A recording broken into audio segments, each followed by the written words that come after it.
So welcome back to S group. My name is Aamir and I am your host for today's quiz. ये है आपकी quiz number 41 यानी 41। इससे पहले हमने 40 क्विजेस कंप्लीट कर ली हैं। घड़ी में बजा है ठीक रात का 8 और हमेशा की तरीके मैं फिर से हाजिर हूं नए 15 क्वेश्चंस को शेयर करने के लिए। अगर आप लोगों में से कोई भी ऐसा है जिससे इसने पहले की क्विजेस नहीं कंप्लीट की हैं, आप जाकर प्लेलिस्ट चेकआउट कर सकते हैं। सारे के सारे क्विजेस को प्लेलिस्ट में ऐड कर दिया गया है। यहां पर हम ट्रिपल सी के लेटेस्ट एग्जाम्स में आए हुए क्वेश्चंस एवं ओ लेवल में आए हुए एग्जाम्स के क्वेश्चंस को शेयर करते हैं उनके आंसर्स के साथ। तो चलिए स्टार्ट करते हैं अपनी आज की क्विज और देखते हैं सबसे पहला क्वेश्चन क्या है। तो पहला क्वेश्चन आपकी कंप्यूटर स्क्रीन पे ये रहा। The earliest calculating devices are. Starting में कैलकुलेशन के लिए किसका इस्तेमाल किया जाता था? ऑप्शन ए अबैकस का, ऑप्शन बी क्लॉक का, ऑप्शन सी कैलकुलेटर का, या ऑप्शन डी इनमें से कोई नहीं। क्वेश्चन था स्टार्टिंग में कैलकुलेशन के लिए हम किसका यूज करते थे। तो आपका टाइम स्टार्ट होता है अब।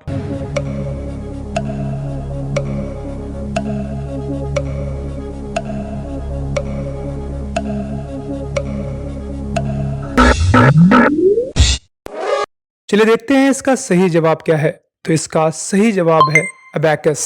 जी हाँ, स्टार्टिंग में सबसे पहले कैलकुलेशन के लिए दिए हुए ऑप्शंस में अगर हमें चयन करना होगा तो हम अबैकस का ही चयन करेंगे।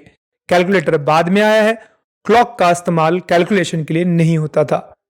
चलिए स्टार्ट करते हैं और बढ़ते हैं अपने क्विज के अगले क्वेश्चन की ओर। अगला क्वेश्चन आपकी कंप्यूटर स्क्रीन पे ये रहा। Chief component of first generation computer was. पहली जनरेशन के कंप्यूटर्स में इस्तेमाल होने वाला मेन कंपोनेंट था transistor, integrated circuits, vacuum tubes and valves, या इनमें से कोई नहीं। क्वेश्चन है पहली जनरेशन में इस्तेमाल होने वाले कंपोनेंट का मेजर मतलब मेन कंपोनेंट क्या था। तो अपना जवाब अब आप सेंड कर सकते हैं। आपका टाइम स्टार्ट होता है अब।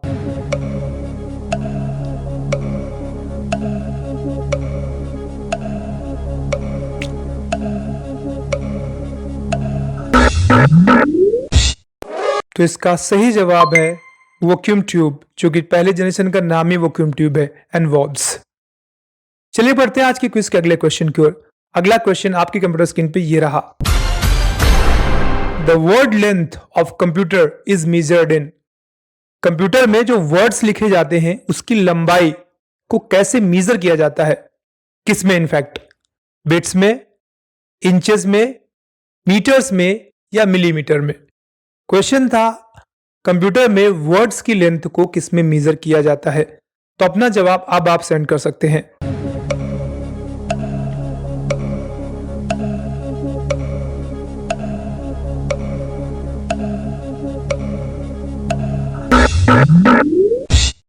तो अगर हम इस क्वेश्चन के सही जवाब की बात करें तो इसका सही जवाब है बिट्स। जी हां, कंप्यूटर में अगर हम किसी वर्ड की लेंथ को मेजर करना चाहें तो उसे बिट में मेजर किया जाता है। चलिए बढ़ते हैं आज की क्विज के अगले क्वेश्चन की ओर। अगला क्वेश्चन आपके कंप्यूटर स्क्रीन पे ये रहा। Which unit controls the flow and manipulation of data information. दिए हुए ऑप्शंस में से कौन सी यूनिट है जो डेटा के फ्लो को और मैनिपुलेशन को कंट्रोल करता है? सही, और इसमें जो ऑप्शंस हैं आपके, पहला है arithmetical logical unit, control unit, control central unit sorry, and चौथा है आपका मिडल यूनिट। तो आपको इन चारों में से किसी एक का चयन करना है। तो आपका टाइम स्टार्ट होता है, आप अपना जवाब सेंड कर सकते हैं।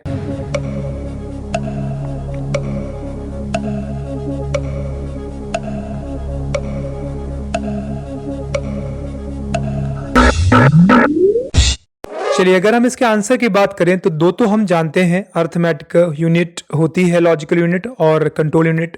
बाकी सेंट्रल यूनिट नहीं होती, सेंट्रल प्रोसेसिंग यूनिट होती है पूरा सीपीयू, और मिडिल कहां पे है पता नहीं। तो दो तो पहले से ही गलत हो गए। अब बचे अर्थमेटिकल लॉजिकल यूनिट या कंट्रोल यूनिट।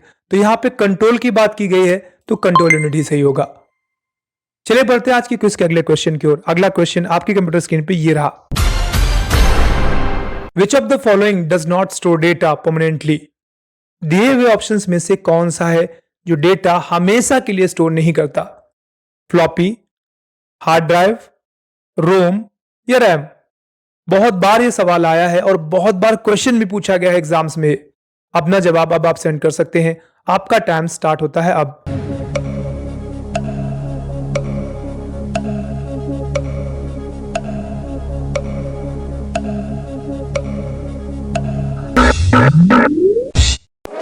अब अगर हम इस क्वेश्चन के सही जवाब की बात करें तो इसका सही जवाब है रैम। क्योंकि रैम डेटा को परमानेंटली स्टोर नहीं करता। जब तक प्रोसेस चलता है तब तक रैम पे रहता है। प्रोसेस खत्म होते ही वो रैम से चला जाता है। रैम डिस्प्ले दिखाने का कार्य करता है। चलिए बढ़ते हैं आज के क्विज के अगले क्वेश्चन की ओर। अगला क्वेश्चन आपके कंप्यूटर स्क्रीन पे ये रहा। Computer combine both measuring and counting are called. Computer जब दोनों कार्य एक साथ करने लगे, मेजरमेंट और काउंटिंग, तो इस प्रोसेस में कंप्यूटर किस तरीके से रिएक्ट करता है? एनालॉग कंप्यूटर्स की तरीके, डिजिटल कंप्यूटर्स की तरीके, हाइब्रिड कंप्यूटर किस तरीके, इन ऑल ऑफ दीज। तो आपके हिसाब से इसका सही जवाब क्या है? अपना जवाब अब आप सेंड कर सकते हैं।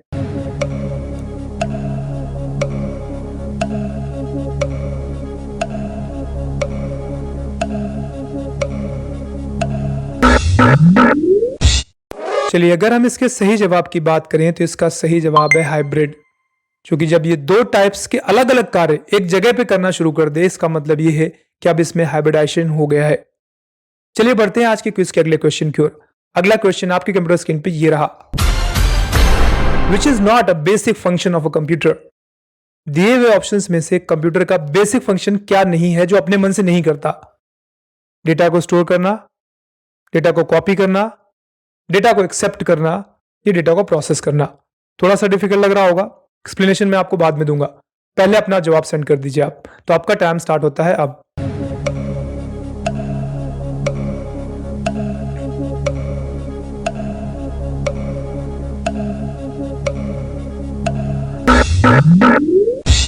चलिए अब एक्सप्लेनेशन लेते हैं, फिर मैं आपको आंसर बताता हूं। डेटा स्टोर तो करेगा ही, भले ही परमानेंट ना करे बट टेम्परेरी करेगा।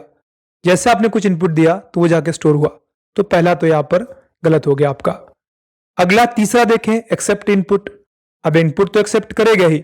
अगर आप कोई भी इनपुट देते हैं तो कंप्यूटर आपका एक्सेप्ट करेगा, भले ही एरर जनरेट करे। और डेटा को प्रोसेस भी करता है।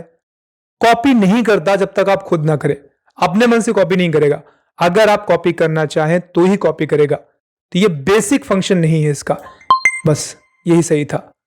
चलिए बढ़ते हैं आज की क्विज के अगले क्वेश्चन की ओर। अगला क्वेश्चन आपके कंप्यूटर स्क्रीन पे ये रहा। Which shortcut key is used for heading 2 in LibreOffice Writer? अब LibreOffice आपने यूज किया है या MS Word यूज किया है?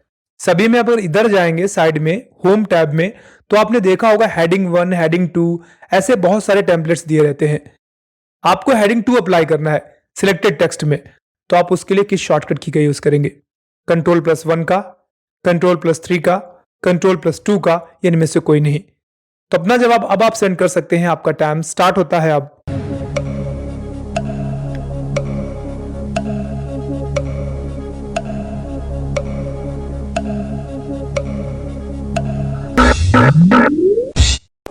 चलिए इसका सही जवाब है Ctrl+2। जी हाँ, Ctrl+2 की सहायता से आप सेकंड नंबर हेडिंग अप्लाई कर सकते हैं। चलिए बढ़ते हैं आज की क्विज के अगले क्वेश्चन की ओर। अगला क्वेश्चन आपकी कंप्यूटर स्क्रीन पे ये रहा। What is the option to print a document so that the height is less than width? अगर आपको किसी डॉक्यूमेंट को प्रिंट कराना है जिसकी हाइट कम है, विड्थ ज्यादा है, विड्थ से हाइट कम है, तो आप उसमें किसका यूज करेंगे? इंडेंट का, टैब सेटिंग का, लैंडस्केप का, या पोर्ट्रेट का? फिर से सुन लीजिए, हाइट कम है और लेंथ विड्थ ज्यादा है, तो आप किसका यूज करेंगे? आपका टाइम स्टार्ट होता है अब।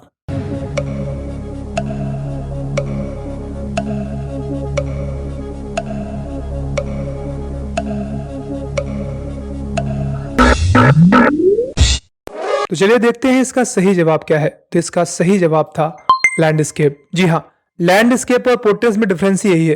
पोर्ट्रेट में लंबाई ज्यादा होती है और लैंडस्केप में चौड़ाई ज्यादा होती है। सवाल आपका चौड़ाई को लेकर था, तो ये सवाल जवाब होगा सही लैंडस्केप। चलिए बढ़ते हैं आज की क्विज के अगले क्वेश्चन की ओर। अगला क्वेश्चन आपके कंप्यूटर स्क्रीन पे ये रहा। LibreOffice writer has file extensions for template. Templates तो आप जानते ही होंगे, टेम्पलेट्स में पहले से बनी बनाई कुछ फाइल्स होती हैं जिनको आप इंपोर्ट करके एडिट करके यूज कर सकते हैं। सवाल यह है, LibreOffice राइटर की जो फाइल्स होती हैं पहले से बनी बनाए टेम्पलेट्स के रूप में, उनका एक्सटेंशन क्या होता है? ऑप्शन ए है .ott, .odp, .odt या .ods। अपना जवाब अब आप सेंड कर सकते हैं, आपका टाइम स्टार्ट होता है अब।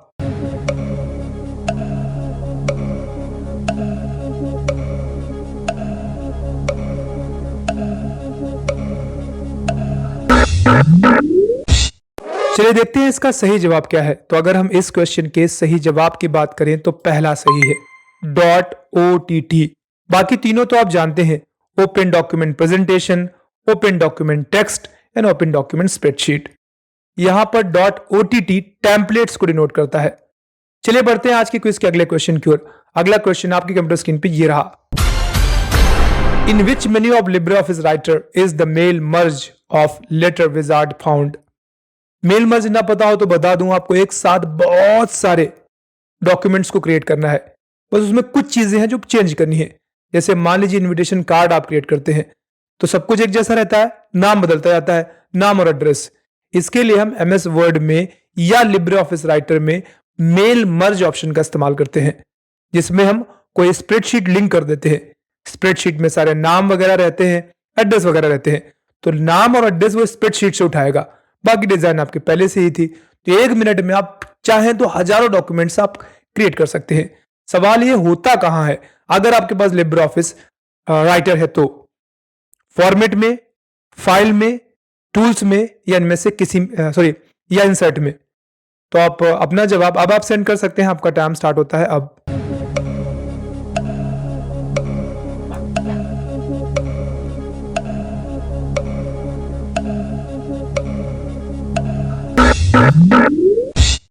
चलिए अगर हम इस क्वेश्चन के सही जवाब की बात करें तो इसका सही जवाब है टूल्स। जी हाँ, LibreOffice राइटर में मेल मर्ज ऑप्शन टूल्स में अवेलेबल होता है।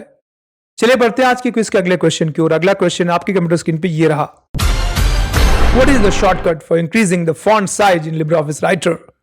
LibreOffice राइटर में आपको आपके मैटर का फॉन्ट साइज बढ़ाना है। किस शॉर्टकट की का यूज करेंगे? कंट्रोल प्लस यहां पे ब्रैकेट स्टार्ट हुआ है आपका, क्लोज हुआ है, कंट्रोल एंड GT, या इनमें से कोई नहीं। तो अपना जवाब अब आप सेंड कर सकते हैं, आपका टाइम स्टार्ट होता है अब। अब।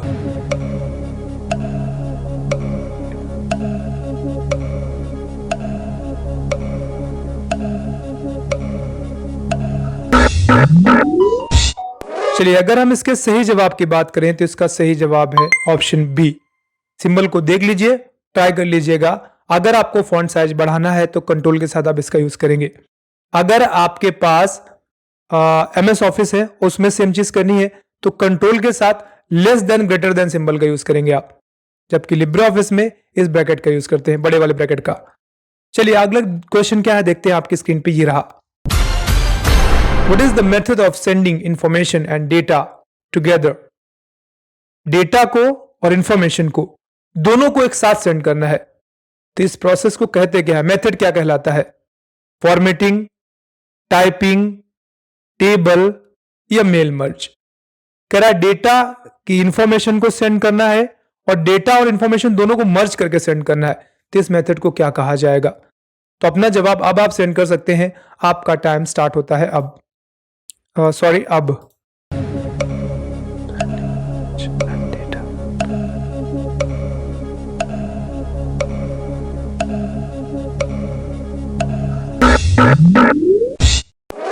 चलिए क्वेश्चन को पहले श्योर करते हैं। कह रहा है जानकारी भी भेजोगे और डेटा भी भेजोगे दोनों एक साथ, तो ये किस में होगा? मेल मर्ज बिल्कुल सही है, मैंने पहले बताया था आपको। वैसे थोड़ा बहुत मैं कंफ्यूज था, ऑनेस्टली क्वेश्चन समझ नहीं आया था, बट मैंने जस्ट ट्राई किया है। फॉर्मेटिंग से तो साफ करना होता है, टाइपिंग से आप बैटर दोबारा क्रिएट करेंगे, टेबल्स आप जानते होंगे। मेल मर्ज में चीजें होती हैं क्योंकि डेटा कहीं और होता है और वो जो मेन आपका, जैसे मैंने कहा, इनविटेशन कार्ड कहीं और है और स्प्रेडशीट में डेटा है, दोनों को मर्ज करके आप उसको यूज करते हैं। तो ये आपका मेल मर्ज में आ जाएगा। चलिए बढ़ते हैं आज के क्विज के अगले क्वेश्चन की ओर। अगला क्वेश्चन आपके कंप्यूटर स्क्रीन पे ये रहा। Which of the following is not a valid type of data source in mail merge? Mail merge के काफी सवाल है आज। करा मेल मर्ज में अगर आपको डेटा इंपोर्ट कराना है, मतलब एक तो डेटा है आपका जिसमें अब आपको नाम, एड्रेस, फादर नेम, ये आपको कहीं और से लाने हैं, कहीं और सोर्सेस से। तो आप कौन सी फाइलों को यूज कर सकते हैं और कौन सी नहीं यूज कर सकते हैं? बेसिकली क्वेश्चन यहां पे नहीं यूज करने से है। Spreadsheet, MySQL, spreadsheet, text file या CVC फाइल्स। तो आपके हिसाब से अगर आप मेल मर्ज का यूज करेंगे तो आप इनमें से कौन सी फाइल को यूज नहीं कर पाएंगे एज अ डेटा सोर्स? तो अपना जवाब अब आप सेंड कर सकते हैं, फिर मैं आपको एक्सप्लेनेशन देता हूं।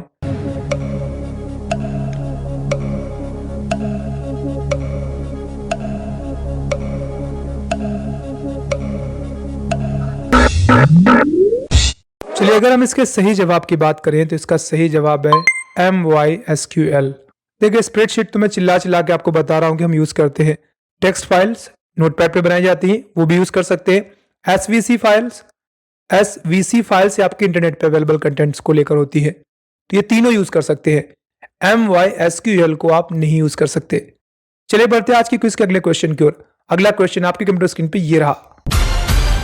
Which menu option has the command save, print and close? दिए हुए ऑप्शंस में से कौन सी मेन्यू है जिसमें सेव करने का, प्रिंट करने का और क्लोज करने की कमांड्स होती हैं? इंसर्ट में, टूल्स में, फाइल में या फॉर्मेट में? ये तो आपको 100% पता होगा। चलिए अपना जवाब सेंड करिए।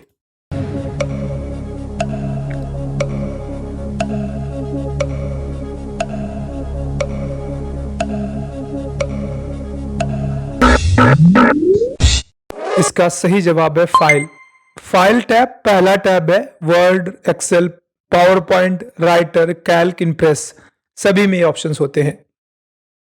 तो इस तरीके से आज के 15 क्वेश्चंस आपके समाप्त होते हैं और क्विज नंबर 41 आपकी समाप्त होती है। आपने अब तक 41 क्विजेस कंप्लीट कर ली हैं। कॉन्ग्रेचुलेशंस। अब आपके पास ह्यूज नंबर ऑफ क्वेश्चंस का एक कलेक्शन है। अब अगर आप छोटे मोटे कंप्यूटर संबंधित कोई भी एग्जाम देंगे, आप इजीली उनको क्रैक कर पाएंगे। That I am giving you assurance. आज की क्विज यहीं पे समाप्त होगी। कल ठीक 8 बजे हम फिर से मिलेंगे नई क्विज यानी 42 में। तब तक अपना ख्याल रखिए, कंप्यूटर सीखते रहिए। Bye bye and take care.